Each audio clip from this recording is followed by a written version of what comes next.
The French fry. A favorite place for Alex as a preschooler was the local McDonald's Playland. He loved climbing the plastic red steps and crawling through the green and yellow tubes to the top and semi-sliding down the big winding slide. The plastic they used in the Playland is designed to make kids go slower, probably for insurance liability reasons. Makes sense. It should be a fun but safe environment. The Playland is also conveniently designed so parents can see their child periodically while they climb, crawl, and jump to the various sections before inching down the slide.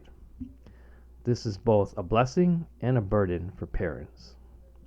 Case in point, Alex climbed halfway up the structure and had reached one of the translucent plastic domes. Like any kid, he banged on the dome to get my attention. I waved and smiled, a common yet tiny satisfying moment in a parent's visit to McDonald's. And then Alex spotted it, sitting on the floor of the plastic tube next to him.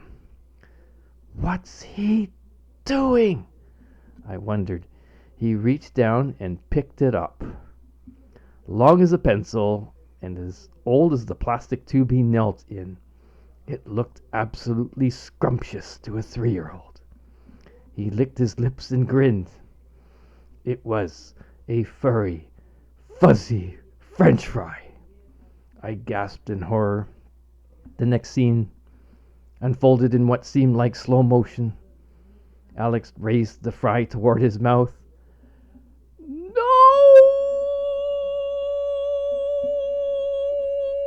I shouted from down below, helpless as a man at base camp staring up at a peak of Mount Everest. I shook my head. Don't do it, Alex. No, don't do it, I yelled. Of course, Alex was too focused on the newly found morsel to hear my distress calls, my face of disapproval, nor the violent finger shaking. Even though he had just eaten a whole Happy Meal of fries and McNuggets, this was like a bonus sample. The bonus was the dust, hair follicles, and generous dollop of Lord knows what bacteria cultures. Frantically, I scrambled up the kid's maze of tubes, scraping my knees and banging my head along the way. When I reached the section with the translucent concave dome, Alex was already wiping his mouth with a sleeve. The long, ancient French fry was nowhere to be seen. Alex smiled and burped. Bleh. Fresh fry, He said with a big smile, and continued up the plastic yellow tube to look for the safe molasses slide. What doesn't kill you makes you stronger, I repeated over and over. It was my new mantra for the rest of the evening. Until the next day. Alex was fine, but I had pink eye.